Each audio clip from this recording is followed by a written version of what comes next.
आज आए हैं आप लोग अम्बेडकर जयंती पर। आज तो हम लोगों के लिए बड़ा ही दिन है।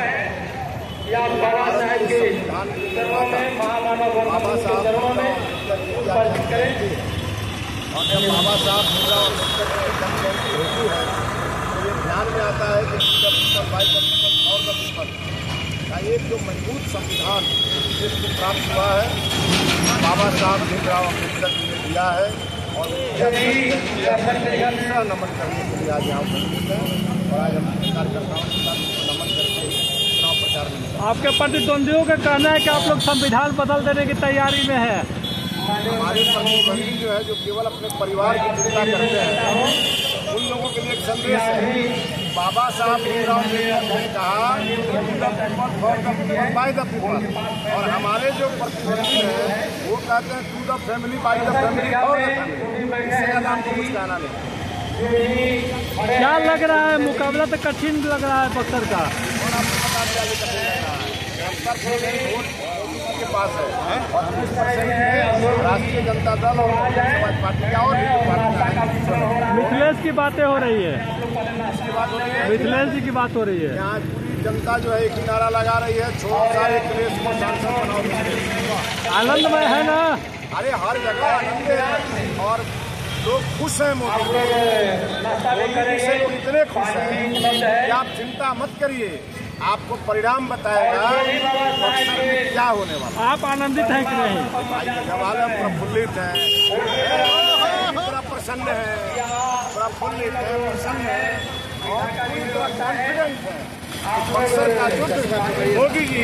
क्या प्रमुखता होगी यदि आप आते हैं तो बक्सर को लेकर आपकी क्या प्रमुखता? हर जगह बोल रहे हैं इस बार संसद में जाएंगे मोदी जी का पांव पकड़ लेंगे कहेंगे मोदी जी हमारा बक्सर के बना वही लड़ रहे हैं मेरे रूप में वही लड़ रहे हैं। आप लोग चिंता मत करिए मेरे रूप में वही लड़ रहे हैं। लेकिन उन्होंने जिस तरह से घोष किया है मिथिलेश जी चिंता मत करिए लड़ाई यहाँ राष्ट्रीय जनता दल के साथ है। हम लोग क्या भीतर घाट का सामना कर रहे हैं बीजेपी? नहीं आप लोग खबर बना रहे हैं उस खबर में कोई दम नहीं है। 7 तारीख से नामांकन होगा। मैंने अक्षय तृतीया के दिन 10 मई को मैं नामांकन करूंगा और पूरा एनडीए मेरे साथ खड़ा होगा। चौबे जी भी आएंगे? मैं तो कह रहा हूँ पूरा एनडीए मेरे साथ खड़ा होगा। चौबे जी का भी आशीर्वाद क्योंकि रोहिणी आचार्य भी चौबे जी का आशीर्वाद मांग रही है। आज तो मोदी जी के आप विश्वास नहीं करेंगे दिन में राष्ट्रीय जनता दल वाले लोग घूम करके वोट मांग रहे हैं। रात में कहते हैं दीजिएगा हम भी वहीं चले जाए। पार्टी को लोग आपका विरोध क्यों कर रहा है? कोई मेरा विरोध नहीं कर रहा। सब पार्टी के लोग हमारे हमसे कोई व्यवसायी नाराज नहीं है। एकदम गलत बात है। हम लोग हर लोगों के बीच रहते हैं। लोग हम लोगों के साथ फोटो खिंचवाते रहते हैं। अब हम लोगों से लोग फोटो खिंचवा लिया और वो कोई गलत कर दिया उसका जिम्मेदारी मेरा है। मैं उस व्यवसायी परिवार से मिला था।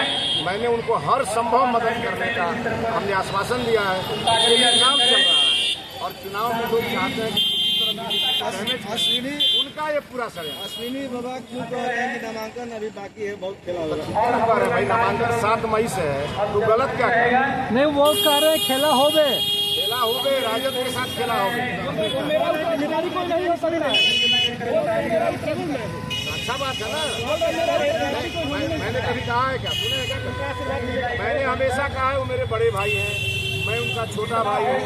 भारतीय जनता पार्टी ने भी परिवर्तन किया है और हमको पूरे एनडीए का पूरे का सहयोग प्राप्त है आशीर्वाद। नहीं मिथिलेश जी जिस तरह से आपने कहा था कि आपका जो ट्रैक रिकॉर्ड है उसके बाद उन्होंने भी कहा है कि मेरा ट्रैक रिकॉर्ड है कि आज तक हम चुनाव नहीं हारे हैं। आप लोग हमारा और उनसे तुलना क्यों कर रहे हैं? मैं एक कार्यकर्ता हूँ वो एक नेता है।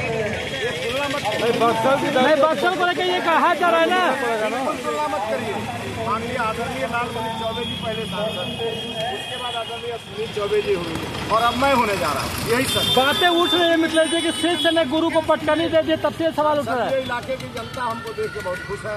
मैं जहाँ जा रहा हूँ लोग कह रहे हैं हमको ऐसा ही प्रत्याशी चाहिए था जो मिल गया। लोग प्रसन्न हैं और लोग प्रफुल्लित हैं। आप भी प्रसन्न रहिए और आप भी प्रफुल्लित रहिए। और एक चीज और मैं बताऊं ये जो विरोधियों को लगता है कि मेरा वोट काट देंगे वो उल्टे खाने वाले हैं। आप देखिएगा वो औंधे मुंह गिरने वाले। बक्सर की जनता तो प्रफुल्लित है आप भी आनंदित है ना? मैं पूरी तरह प्रफुल्लित हूँ पूरी तरह खुश हूँ और पूरी तरह मैं है। बक्सर की जनता पूरी तरह मोदी में है, इसके अलावा कोई मैं नहीं। ठीक है, थैंक यू।